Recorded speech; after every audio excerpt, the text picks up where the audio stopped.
যে জিন্দেগি সেজদা নাই, যে জীবন মনের ইচ্ছা মতো চলে, এটা মানুষের জীবন না।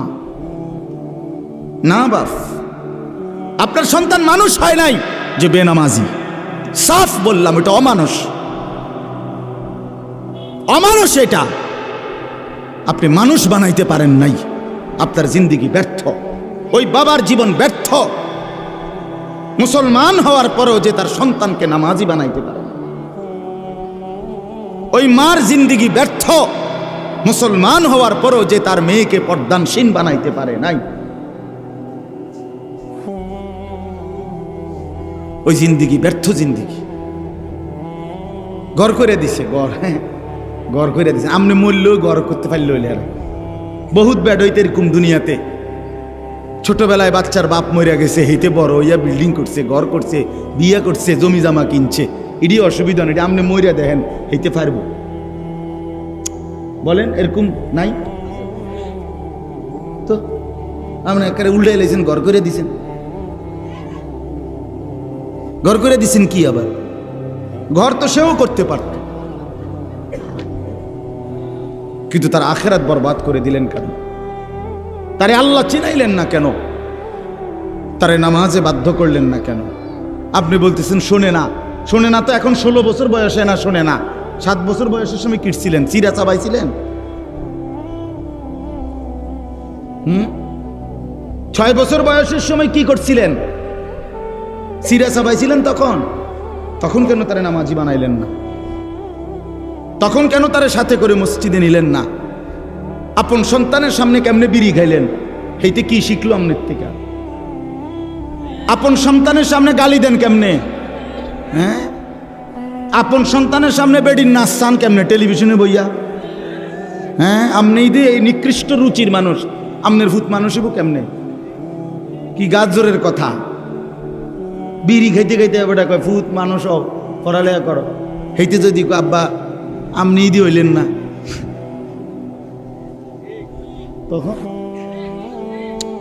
তখন কি জবাব কি? আপনি ইদি হইলেন না।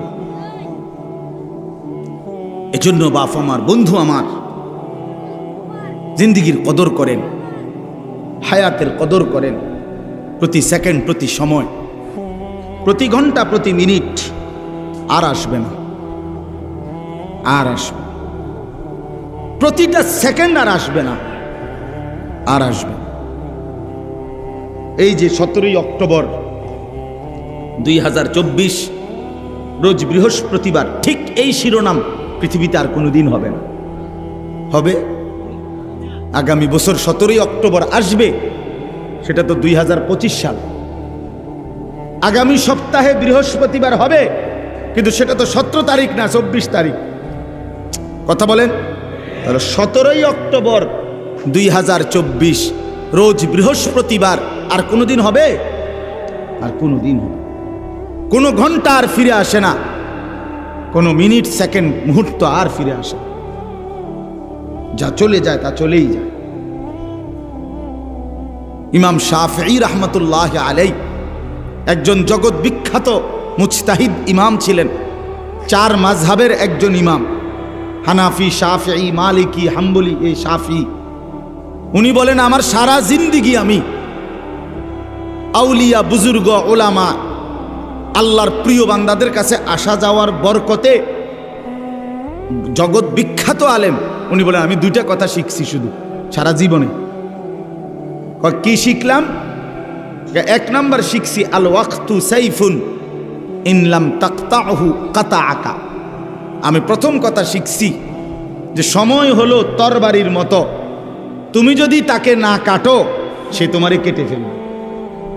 তুমি যদি না ভাগ করো, আমি আধা ঘন্টা বিশ্রাম করব, 10 মিনিট নাস্তা করব, জোহরের নামাজ আমার 1টা 30-এ, আমি 12টা 50-এর ভিতরে আমার কাজ শেষ করব, 1টা 10-এর ভিতরে গোসল করে নামাজের জন্য রেডি হয়ে যাব।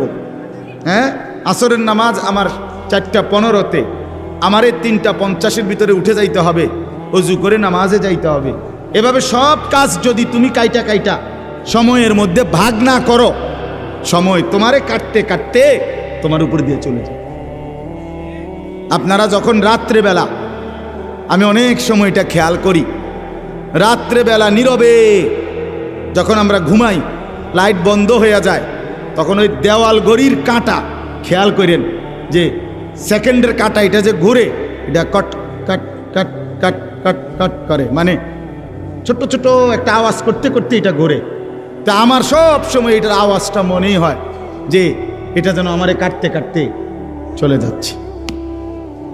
তো আমি যদি সময়কে কাজে না লাগাই, আমি যদি সময়কে ভাগ না করি ইবাদতের জন্য, আখিরাতের জন্য, দুনিয়ার জন্য, ব্যবসাও করবেন, নামাজও পড়বেন, বাজারও করবেন, জামাতও ধরবেন, আপনি মিলাইয়া নিবেন, আপনি ভাগ করে নিবেন, সাজায়া নিবেন। হযরত বলেন ইমাম শাফিঈ, নাই তো সময় তোমারে কেটে কেটে চলে যাবে। 10টা বাজে ঘুমাইছেন, উঠে দেখবেন 6 ঘন্টা চলে গেছে। 12টা বাজে ঘুমাইছেন, উঠে দেখবেন 3 ঘন্টা চলে গেছে। আপনার জন্য একটি সেকেন্ড সময় দাঁড়াবে না। দাঁড়াবে কি বাপ? দাঁড়াবে না। কাজে লাগাইলেও চলে যাবে সময়, কাজে না লাগাইলেও সময় চলে যাবে। রাত শেষ হয়ে যাবে, আজকের রাত শেষ হবেই, বাসর রাতও শেষ হবে, জেলখানার রাতও শেষ হবে, আর আসবে না সময়। আর 2 নাম্বার হলো, হযরত বলেন ইমাম শাফিঈ রাহমাতুল্লাহ আলাইহি, আমি দ্বিতীয় কথা শিখছি, নাফসুকা ইন শাগালতাহা বিল হক ওয়া ইল্লা শাগালাতকা বিল বাতিল। মনের চাহিদাকে যদি তুমি জোর কইরা নেক কাজে, হকের কাজে জোর কইরা যদি না লাগাও, তাইলে নফস, মনের চাহিদা তোমারে সারাক্ষণ গুনাহ আর নাফরমানির কাজে লাগায় রাখবে। তুমি ছাইরা দাও শুধু যে আমি আল্লাহর বাঁধন মানি না, রাসূলের কথা মানি না, কোরআনের কথা মানি না, ইসলামের কথা মানি না, কে কি বলছে এগুলো আমার দরকার নাই, আমার মনে যা চায় তাই করব। হযরত বলেন এই তুমি যদি মনের চাহিদাকে ছেড়ে দাও, তাহলে সে তোমার 24 ঘন্টা আল্লাহর নাফরমানির মধ্যে লাগায় রাখবে। এই যে মোবাইল টিপতে আছে রাতের 3টা বাজে, মোবাইলে টিপে, বুঝেন নাই? রাতেরও শেষ নাই, দিনেরও শেষ নাই, চলছে মোবাইল, চলছে নাচ গান, নর্তকী, ছবি, জিনা, ব্যভিচার, উলঙ্গ দৃশ্য, খালাস, জিন্দেগি শেষ, জিন্দেগি শেষ। হাঁটতে হাঁটতে মোবাইল টিপতেছে, পেশাব করতে আছে মোবাইল টিপতে আছে, বাথরুমের ভিতরে মোবাইল টিপতে আছে। মোবাইল তারে এমনে খাইছে যে এটার ভিতরে তার জিন্দেগি দিয়ে দিছে। হায় হায় মুসলমান, মুসলমানের নওজোয়ান, কোন যুবক তর তাজা নওজোয়ান এত ফালতু হয় না।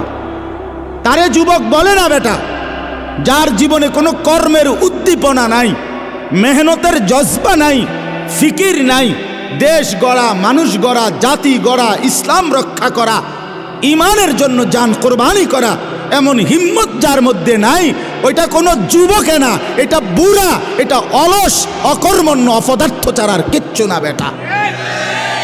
24 ঘন্টা শুধু তোর বেডি ছাড়া, নারী ছাড়া, নর্তকী ছাড়া, জিনা ব্যভিচার ছাড়া, উলঙ্গ দৃশ্য দেখা ছাড়া রাত কাটে না, দিন কাটে না। তুই একটা পচা গন্ধা মরা লাশ ছাড়া আর কিচ্ছু না বেটা। এটা ফালতু লোক বেটা, ফালতু লোক বেটা, এটা একটা বাজে লোক বেটা, অপদার্থ ছেলে তুই বেটা, অকর্মণ্য জিন্দিগি। বুঝি আল্লাহ তাআলা এই শরীর, স্বাস্থ্য, যৌবন, শরীরের এই সৌন্দর্য আল্লাহ বুঝি দিছে হুদায় বেডি সাউনের লেগে। এটা বুঝি কথা হইল মিয়া? সারাদিন মোবাইল টিপবো, চুলেডারে বারবার ফিরাবে আর বন্ধুদের সাথে আড্ডা দিবি। এটা কিতা? এটা তো মানুষ না, এটা প্লাস্টিক। এ তো ফালতু লোক। যে জিন্দিগি মেহনত করে না, যে জীবন কর্ম করে না, যে জীবন ফিকির করে না, সেটা আবার কিসের জীবন? কেন আল্লাহ দিল দিলেন? কেন আল্লাহ চোখ দিলেন? কেন আল্লাহ কান দিলেন? কেন আল্লাহ শরীরের মধ্যে সক্ষমতা দিলেন? এই জন্য ভাইয়া আমার, বন্ধু আমার, সবাই মিলে আমরা ভাবা দরকার। চাচারা আপনাদেরকেও বলি, শেষ হায়াত আল্লাহ তাআলা চা দোকানের জন্য দেয় নাই। আপনার শেষ বয়স সারাদিন বইয়া বইয়া ফান খাওয়ানোর লেগে দেয় নাই। শেষ হায়াত আল্লাহ তাআলা বইয়া বইয়া বিড়ি খাওয়ানোর লেগে দেয় নাই। আপনি চা দোকানে বসে বসে বিড়ি খাবেন আর রঙিন টেলিভিশনে নর্তকীর ছবি দেখবেন, খোদার কসম, কবরের প্রথম ঘন্টাতে আপনি টের পাবেন আল্লাহর আযাব কত ভয়ঙ্কর। আপনি টের পাবেন। হ্যাঁ হ্যাঁ, আপনি তমস্কারই মনে করেন না। সুপারিশ এটা মামুর বাড়ি না, হাউজে কাউসারের পানি এটি দোকানের পানির বোতল না, এইটা পানির বোতল না, বহুত দামি নিয়ামত। হ্যাঁ, হাউজে কাউসারের পানি এই পানির বোতল নাকি? তো আপনি এটা কইলেই তো দিয়ে লাগব। এইটাও তো এমনি দেয় না, এটাও তো কিনুন লাগে 15 টাকা দিয়ে। আর হাউজে কাউসারের এই দামি পানি রাসূলুল্লাহ সাল্লাল্লাহু আলাইহি সাল্লাম এমনি দিয়ে দিবে। আপনি বিড়ি খাইতে খাইতে হাউজে কাউসারের পানি খাই নেবেন। বাহ বাহ বাহ বাহ বাহ, ঘটনা কি তা? এটা এত সস্তা হয়ে গেল? হ্যাঁ, কি ঘটনাটা কি? আখেরাত এত সহজ মনে করলেন? আখেরাত এত কম দামি মনে করলেন? জান্নাত আপনি কি ছোট? জান্নাত কি তা আসলে? 2টা রুম আর একটা বাথরুম নাকি? 2টা রুম আর একটা বারিন্দা, এটা জান্নাত? তো আপনি কি মনে করছেন? এটা কি ভাবছেন? আল্লাহ আমাদেরকে মাফ করে দেন। এজন্য চলেন, আমিও ভাবি, আপনিও ভাবেন, বয়স্ক বাবারাও ভাবেন, নওজোয়ান ছেলে তোমরাও ভাবো। আরেকবার ইনসাফের সাথে ভাবো ভাইয়া, জিন্দিগির আপাদ মস্তক, রাতের কি খবর, দিনের কি খবর, সকালের কি খবর, বিকালের খবর। 365 দিনে কোনো দিন ফজরের নামাজ পড়তে মন চায় না। আর এই কেমন জানোয়ার জিন্দিগি তুমি গঠন করছো? এ কেমন অমানুষের জিন্দিগি তুমি কাটাচ্ছ? মুসলমানের ঘরে তুমি কেমনে ঘুমাও? তোমার মতো দুশ্মন কেমনে ঘুমাও? 5 ওয়াক্ত নামাজ, 1 ওয়াক্ত নামাজ পড়তে চায় না, এ কেমন জিন্দিগি? মুসলমান 30 বছর কেমনে মিশা কথা কয়? 30 বছর একজন মুসলমান টানা কেমনে সুদ খায়? প্রতিদিন একজন মুসলমান ব্যবসায়ী ওজনে কেমনে কম দেয়? কি মুসলমান? একজন মুসলমানের ঘরে প্রত্যেক দিন কিভাবে টেলিভিশনে নাচ গান, উলঙ্গ ছবি, নাটক, সিনেমা প্রতিদিন চলবে, এটা মুসলমান? কোনোদিন মনে পড়বে না এটা গুনাহ? কথা বলেন না আমার, আপনার কি কোনোদিন মনে পড়তো না এটা কি? প্রতিদিন আপনার বিবি বাচ্চা, নাতি নাতনি এরা ডেইলি টেলিভিশন চায়, প্রত্যেক দিন নাচ গান দেখে। আপনার চোখের মধ্যে একটু ভাঁজও নাই, আপনার কপালটার মধ্যে একটু টেনশনও নাই, আপনার চোখে এক ফোঁটা পানিও নাই। আহা, আমার বাচ্চার কি হবে, আমার বিবির কি হবে, আমার সন্তানের কি হবে? আপনাদেরকে শুনাই বাফ, এক সাহাবী ছিলেন ওয়াসিলা ইবনুল আসকা, আমরা নিজে কিতাবে পড়ছি ওয়াসিলা এই সাহাবীর নাম। এই সাহাবী একদিন ওনার ছেলে, উনি মিশরে থাকতেন, ওনার ছেলে রোমে, মানে আজকের ইটালি, এই রোমের খ্রিস্টান বাহিনীর বিরুদ্ধে সাহাবী নবীজির ইন্তেকালের পরে সাহাবীর ছেলে যুদ্ধে গেছে কাফেরদের বিরুদ্ধে। যুদ্ধে খ্রিস্টান বাহিনী এই সাহাবীর ছেলেকে বন্দি করছে, বন্দি কইরা অন্ধকার কারাগারে আটকায় রাখছে। তো ওনার বাকি কাফেলার বাকি সদস্যরা আইসা মিশরে ওনার কাছে এই সংবাদ জানাইছে, আপনার সন্তানকে খ্রিস্টান বাহিনী বন্দি করে অন্ধকার কারাগারে আটকায়া রাখছে। আল্লাহর কসম, আমি নিজে কিতাবে পড়ছি, হযরত ওয়াসিলা এই সাহাবী প্রথম শব্দ চিৎকার দিয়া বলছে, আয় আল্লাহ, তাইলে আমার সন্তান নামাজ পড়বে কেন? অন্ধকার কারাগারে আমার সন্তানকে যে আটকায় রাখছে, ওই নামাজের ওয়াক্ত চিনবে কেমনে, আজান শুনবে কেমনে? ও তো আজান শুনবে না, ওইখানে ওয়াক্ত তো চিনবে না। এরপরে কিতাবে লিখছে এই সাহাবী 5 ওয়াক্ত নামাজের পরে সময়ে, উনি 5 ওয়াক্ত নামাজের টাইমে ওই রোমের দিকে ফিরে উনি বলতেন, ইয়া বুনাইয়া কাদ হানা ওয়াক্তু সালাতিল ফজর, হে আমার সন্তান, ফজরের নামাজের ওয়াক্ত হইছে, ওঠো বাপ, নামাজ পড়ো। ছেলেটা যখন পরবর্তীতে মুক্তি পাইছে, ছেলে তার বাবাকে বলছে, আল্লাহর কসম বাবা, আপনার জবানের প্রতিবারের উচ্চারণ আল্লাহ আমার কানে পৌঁছাইছে, হাজার হাজার মাইল দূরে। এক বাবার প্রথম ফিকির সন্তানের জন্য কি বলেন না কেন? নামাজ। আমার ছেলের নামাজের কি হবে? আরো আশ্চর্য শুনেন, মুসলিম শরীফের হাদিস আছে, নবী সাল্লাল্লাহু আলাইহি সাল্লাম সাহাবীদেরকে একদিন শুনাইছেন যে আল্লাহর এই জমিনে শেষ জামানায় সর্বশ্রেষ্ঠ কাফের, সবচেয়ে বড় কাফের বের হবে। সেই কাফেরের নাম হলো দাজ্জাল, যে 40 দিনে লক্ষ কোটি কোটি মুসলমানের ঈমান নষ্ট করে কাফের বানায় ফেলবে।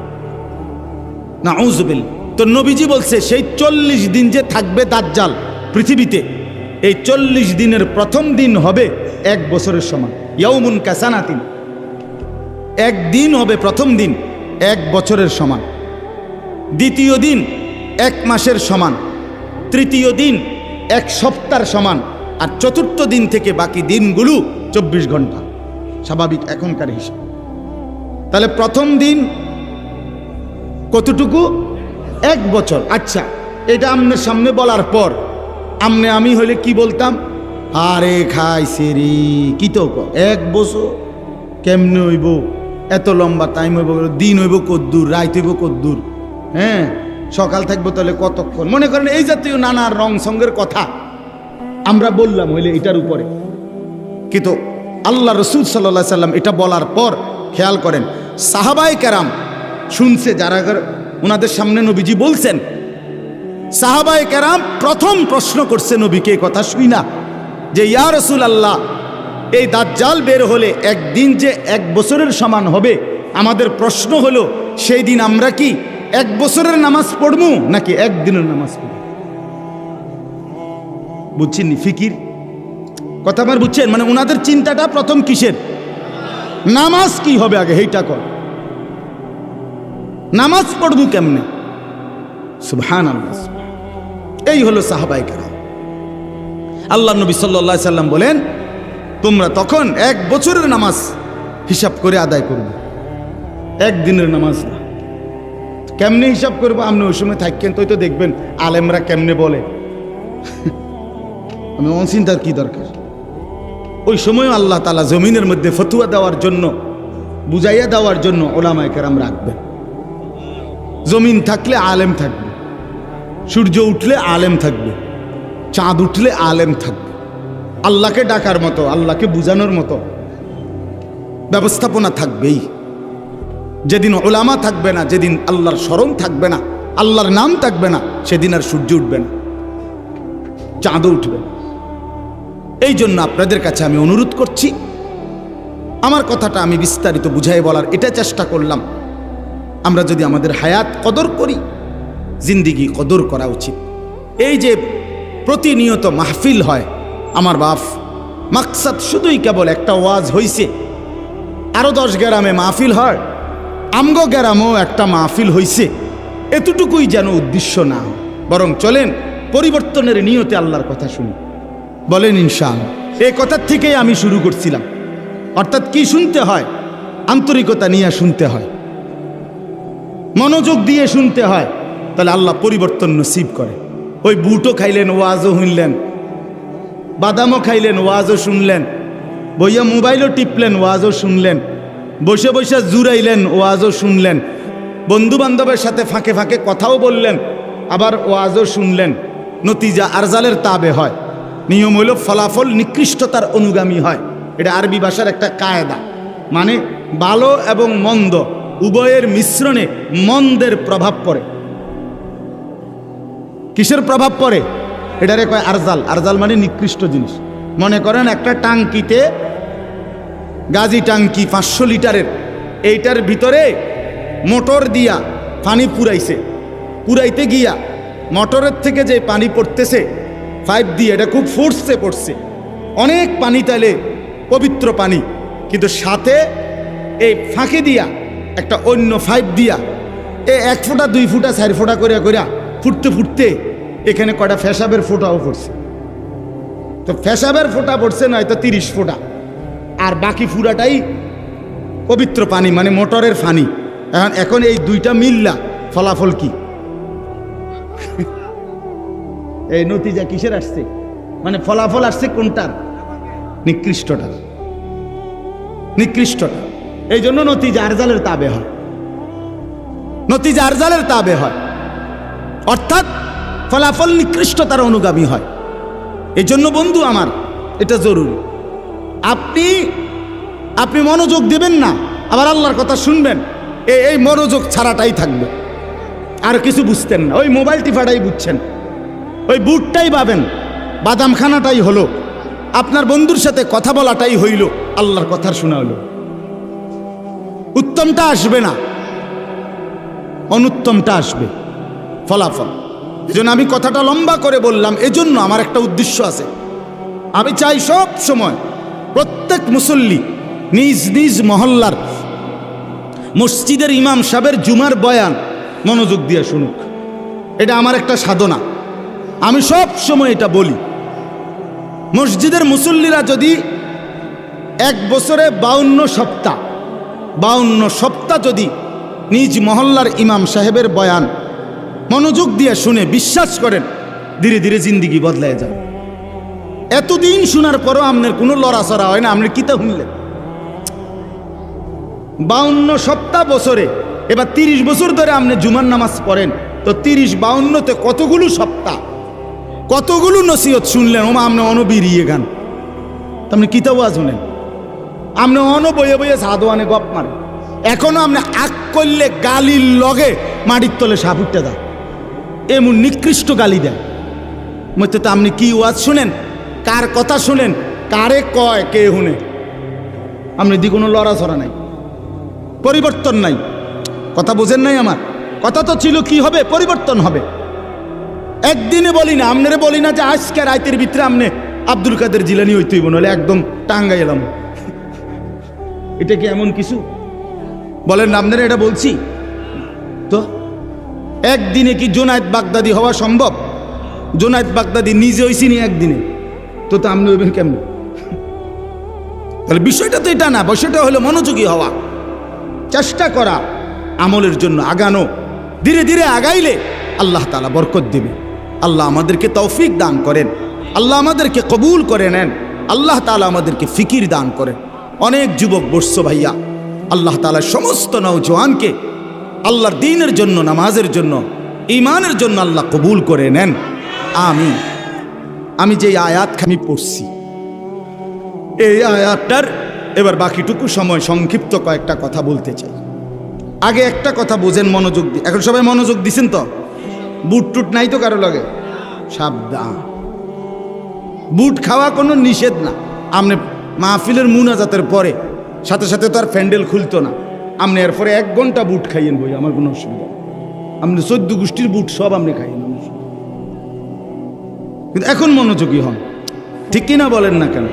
ইনশাআল্লাহ এরপরে ওলামায়ে কেরাম বয়ান করবে, আমার শায়েখ বয়ান করবে, আপনারা মনোযোগ দিয়ে শুনে মুনাজাত করে এরপরে যাবেন, বলেন ইনশাআল্লাহ। তো দেখেন, এই আয়াত বুঝাইবার জন্য আমি আগে 2টা কথা বলি। 1 নাম্বার হলো, কোরআনুল কারীমের একটা বৈশিষ্ট্য হলো, কোরআনুল কারীমের কোনো কোনো জায়গায় একটি বিষয় প্রথমত সংক্ষিপ্ত আলোচনা হয়, আবার ওই বিষয়টাই অন্যত্র বিস্তারিত আলোচনা হয়। এটা কোরআনের একটা বৈশিষ্ট্য। আল্লাহ তাআলা এক জায়গায় সংক্ষেপে বলছেন, আরেক জায়গায় ওই কথাটাই ব্যাখ্যা করে দিয়েছেন। এজন্য কোরআনের ব্যাখ্যা কখনো কখনো কোরআনের অন্য আয়াত দ্বারা করা হয়। তাফসীরুল কোরআন বিল কোরআন, এটা হলো প্রথম কোরআনের তাফসীর। কোরআনের প্রথম তাফসীর করা হয় যে কোরআন দ্বারাই কোরআনের কি হয়, তাফসীর হয়। মানে একদিকে সংক্ষেপে, তো এইটাই আরেক দিকে বিস্তারিত আলোচনা আছে। তো কোরআনুল কারীমের মধ্যে সূরা ফাতিহা আমরা সবার মুখস্থ। আলহামদুলিল্লাহ সূরা পারেন না এমন ভাগ্যবান কে? হাত উঠানছে, আপনাদের কিন্তু ছবি উঠাইতাম। কথা বলেন না কেন? আলহামদুলিল্লাহি রাব্বিল আলামিন, এই সূরা আমরা আলহামদুলিল্লাহ সবাই পারি না? পারি। আচ্ছা, এই সূরাটা আমরা এইভাবে পারি কেন? সবাই পারি কেন? আমরা এত বেশিবার পড়ি কেন? আল্লাহ তাআলা সেই ফজরের নামাজ থেকে নিয়ে আসা পর্যন্ত ফরজেও, সুন্নতেও, নফলের মধ্যেও, ওয়াজিবের মধ্যেও, এছাড়াও যত নামাজ, তাহাজ্জুদ, আউয়াবিন, ইশরাক, চাশ, সমস্ত নামাজের মধ্যে আল্লাহ তাআলা সূরা ফাতিহাকে এভাবে প্রত্যেক রাকাতে অংশগ্রহণ অন্তর্ভুক্ত করাইলেন কেন? কারণ হলো কথাটা খেয়াল করেন, এক মানুষের জীবনে, এই যে আমরা মানুষ, আমাদের জীবনের সবচেয়ে বেশি প্রয়োজন কি? সবচেয়ে বেশি প্রয়োজন হলো ভাতের থালা, নাকি? জি না, সবচেয়ে বেশি প্রয়োজন মানুষের হলো হেদায়েত। কি বলেন? বলেন। অর্থাৎ আমি আমার মন মতো চলবো না, আমারে আল্লাহ তাআলা যেন একটি সুনির্দিষ্ট পথ, দিক নির্দেশনা দেখাইয়া দেয়, আমি সেই পথে, সেই নির্দেশনা মেনে আমি চলবো, বিনিময়ে জান্নাতি হব। এইটা যদি মিলে যায়, আচ্ছা আপনারা আরো সহজে বুঝবেন। ইদানিং কালে, বর্তমান জামানায় মানুষ যখন নতুন কোনো জায়গায় আপনার যায়, তখন ওই বলে ওরে যার জায়গা যাইতেছি লোকেশন পাঠান, তখন ওই বড় মোবাইলের মধ্যে কি পাঠায়?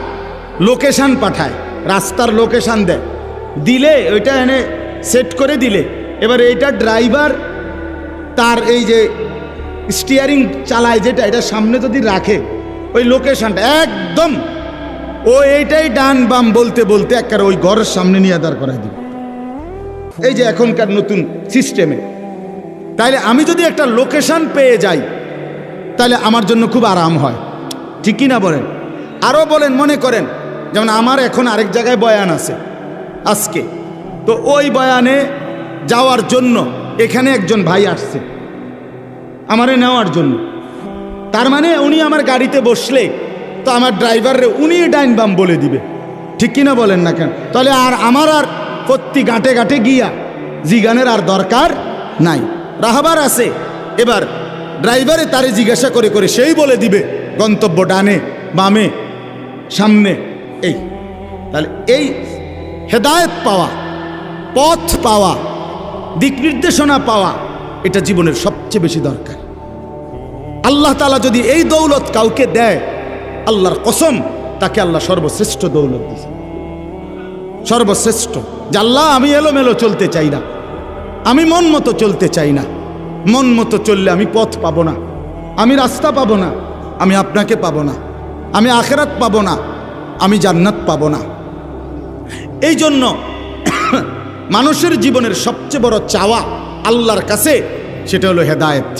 আল্লাহ আমার একটা লোকেশন দেন, হেদায়েত দেন, আমারে রাস্তা বলে দেন, আমারে পথ দেখায় দেন, আমারে আমার জিন্দিগির নির্দেশনা দিয়ে দেন। এইটা হলো হেদায়েত। তো কোরআনুল কারীমের সূরা ফাতিহা আল্লাহ তাআলা আমাদেরকে এতবার পড়ায়, মূলত এটার উদ্দেশ্য হইল যে আল্লাহ বুঝায়, বান্দা তোমার জীবনে ভাত মাছ চাল ডালের কথা তুমি না বললেও আমি দিতাম, এটা এতবার বলার কিছু নাই। বরং তোমার জন্য সবচেয়ে বড় দরকার হলো এখান থেকে নিয়ে জান্নাত পর্যন্ত পৌঁছার যে লোকেশন, যেই হেদায়েত, যেই নির্দেশনা, এটা তোমার বড় দরকার। তুমি এইটাই আমার কাছে বারবার বারবার সকাল থেকে নিয়ে রাত পর্যন্ত চাইতে থাকো। এই ব্যবস্থা হিসাবে আমি আল্লাহ সূরা ফাতিহা দিলাম, যে সূরা ফাতিহার মূল দোয়াই হলো ইহদিনাস সিরাতাল মুস্তাকিম, ইহদিনাস সিরাতাল মুস্তাকিম। সেই সকাল ভোর থেকে শুরু করলাম, রাত তাহাজ্জুদ গভীর রজনী পর্যন্ত পড়তেই থাকলাম, যেন আল্লাহকে বললাম, আল্লাহ এটা আমার সবচেয়ে বেশি দরকার, সিরাতে মুস্তাকিম, সরল সঠিক পথ, যে পথে চললে, যে পথে হাঁটলে, যে পথে জিন্দিগি চালাইলে আখিরাত মিলবে, জান্নাত মিলবে, আপনার সন্তুষ্টি মিলবে, আপনার জান্নাত মিলে যাবে, ওইটাই আমার বেশি দরকার। আমারে এমন একটা লোকেশন দেন, আমারে একটা হেদায়েত দেন, সিরাতে মুস্তাকিমের রাস্তা বলে দেন। এইটা যদি আল্লাহ গ্রহণ করে, যা বান্দা এতবার বলছো আমি দিলাম, তো বান্দা কামিয়াব, বান্দা কামিয়াব, বান্দা কামিয়াব। এজন্য সিরাতে মুস্তাকিমের দোয়া একটি নিরাপদ রাস্তা, একটি সুন্দর রাস্তা, একটি সরল রাস্তা, যে রাস্তা পৌঁছবে কই পর্যন্ত? জান্নাত পর্যন্ত। বলেন না কই পর্যন্ত?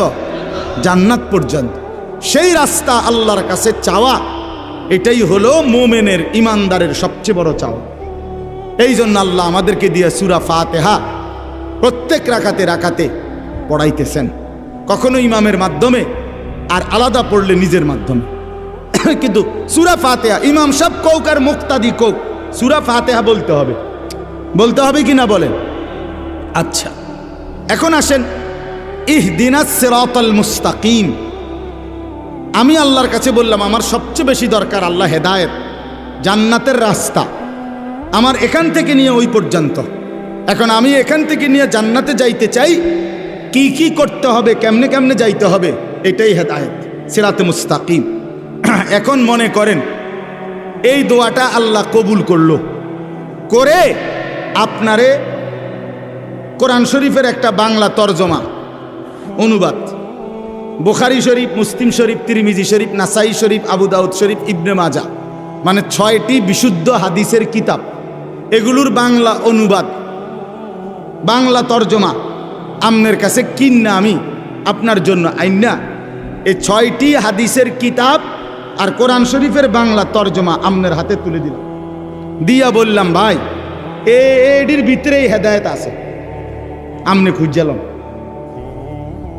আমনেরটা আমনে বুঝ করে নেন, দেখবেন আমনের 14 বছর 18 বছর গেছে গা, 20 বছর আপনি কোনো আগামাতা পাইতেন না। আপনি নিজে নিজে খুঁজা সবটা আপনি মিলাইতে পারতেন না, তো তাইলে আমার সিরাতে মুস্তাকিম মিলবে কিভাবে, আমার জান্নাতের রাস্তা কিভাবে মিলবে? তখন যেন কথা খেয়াল করেন পরের আয়াত সিরাতাল্লাযীনা আনআমতা আলাইহিম, এর পরের আয়াত এটা কিনা অর্থ হইল আল্লাহ সিরাতে মুস্তাকিম মানে সরল রাস্তা, হেদায়েত আপনি তো আমারে দিবেন, তবে আমারে আমার হাতে দিয়ে দিল হইতো না যে তুমি এডির থেকে টকায় খুঁজা নাও, তাইলে আমি পারতাম না, বরং আপনি আমার আগে যাদেরকে সিরাতে মুস্তাকিম দিছেন এমন নেককার, এমন নেয়ামত প্রাপ্ত বান্দা আপনার যারা, এমন কাউরে আমারে মিলাইয়া দেন, আমি যেন এমন একজন প্রিয় বান্দা পেয়ে যাই, আপনার একজন পছন্দের বান্দা পেয়ে যাই, যাকে আপনি দয়া করে হেদায়েত দিছেন, ওরে যদি আমি মিলে যাই তাহলে আমি তার পিছনে পিছনে চলে আমিও সেই জান্নাতের রাস্তা, হেদায়েতের রাস্তায় চলে যাব। এটা হলো দ্বিতীয় আয়াতের অর্থ, সিরাতাল্লাযীনা আনআমতা আলাইহিম।